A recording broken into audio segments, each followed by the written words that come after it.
جنت کی قیمت بتائی حضور نے کہ اگر تو جنت چاہتا ہے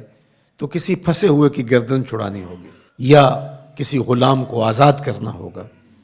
اور اگر تیرے پاس یہ ہمت نہیں ہے، تیری مالی صورتحال ایسی نہیں ہے کہ تو غلام آزاد کر سکے، کسی مقروض کا قرض ادا کر کے کسی پھنسے ہوئے کی گردن چھڑا سکے، تو دو کام کر لینا، کسی بھوکے کو کھانا کھلا دینا، کسی پیاسے کو پانی پلا دینا۔ ان دو چیزوں کے بدلے کے اندر تیرا رب تجھ کو جنت عطا کرے گا۔ یہ سودا کوئی مہنگا تو نہیں ہے، کسی ضرورت مند کی ضرورت کو پورا کر دینا، کسی دکھیے کو، کسی پریشان حال کو، کسی مفلوق الحال کو، پیاس اور بھوک سے تڑپتے ہوئے شخص کی ضرورت کو پورا کر دینا، یہ دخول جنت کا سبب اور ذریعہ قرار پایا۔ آقا کریم علیہ السلام نے ارشاد فرمایا، 3 اشخاص ہیں اللہ قیامت کے دن ان کے ساتھ ہم کلام نہیں ہوگا اور نہ ان کی طرف نظر رحمت سے دیکھے گا۔ ان 3 اشخاص میں سے ایک شخص کا ذکر کیا کہ ایسا شخص جو کسی ارض فلات میں، کسی جنگل میں، کسی اجاڑ میں تھا اور اس کے پاس پانی موجود تھا، اور کوئی اور شخص بھی اس جنگل میں پھنسا ہوا ملا تو اس نے اس سے 2 گھونٹ پانی مانگا، حالانکہ اس کے پاس اتنا پانی تھا کہ اگر 2 گھونٹ پانی دے دیتا تو اس کے پاس تو پانی پھر بھی موجود رہتا، لیکن اس نے اس ڈر سے کہ ابھی میرا سفر لمبا ہے تو میں اس کو کیوں دوں، تو اس نے پانی نہیں دیا۔ کل قیامت کا دن ہوگا تو اللہ اس شخص کی طرف نظر رحمت سے نہیں دیکھے گا، کہے گا کہ میرے بندے نے تجھ سے پانی مانگا اور تو نے نہیں دیا، آج میں بھی تیری طرف التفات نہیں کروں گا۔ تو اللہ کے بندوں سے پیار کرنا یہ اللہ سے پیار کی دلیل ہے، تو اللہ کے بندوں کی مدد، نصرت اور اعانت یہ اللہ کے حضور عقیدتوں کا اظہار اور محبتوں کا ذریعہ ہے۔ وہ لوگ جن کو اللہ نے توفیق دی اور ان کی ضرورت سے زیادہ مال دیا ہے تو وہ معاشرے کے لاچار، مجبور، بھوک، افلاس اور ننگ کے اندر مبتلا لوگوں کی ضرور مدد اور نصرت کیجیے۔ اس وقت دنیا بھوک اور افلاس کی طرف بڑھ رہی ہے۔ آمدہ اطلاعات کے مطابق ہماری ہمسائیگی میں افغانستان کے اندر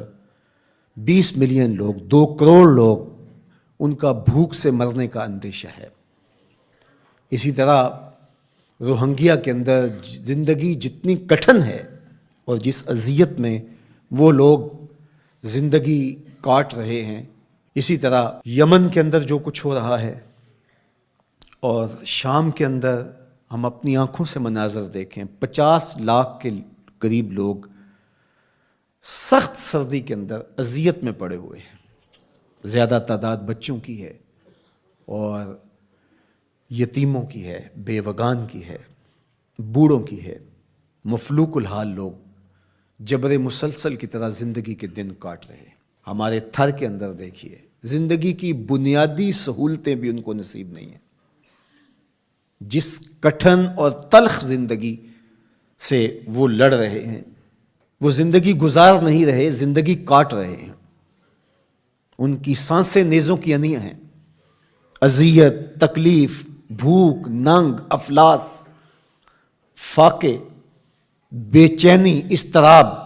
دکھ، محرومیاں، ذرا ان سب بے بس، مجبور اور لاچار لوگوں کا ایک تصور کیجئے، اور ہم اپنے گھروں کے اندر جو آسودہ زندگی بسر کر رہے ہیں، تو کیا ہمارے اوپر لازم نہیں ہے کہ اللہ کا شکر بھی ادا کریں اور ان لوگوں کی مدد کے لیے مقدور بر اپنا کردار بھی ادا کریں؟ اللہ امت مسلمہ پر آسانیاں پیدا فرمائے۔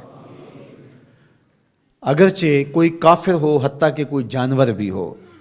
بھوک، ننگ اور افلاس میں مبتلا ہو، ہمارا دین اس کی مدد، نصرت، اعانت اور تائید کی ترغیب دیتا ہے۔ ہمارے مذہب کا ہمارے لیے حکم ہے کہ ضرورت مندوں کی ضرورت کو پورا کرو، اس کا مذہب پوچھے بغیر، اس کا مسلک معلوم کیے بغیر، اس کی ذات پوچھے بغیر، اس کی شہریت پوچھے بغیر۔ جہاں بھی افلاس میں، غربت میں، بے چینی اور بدحالی میں کوئی بھی ہو، آپ اس کی مدد کریں، اس کی نصرت کریں۔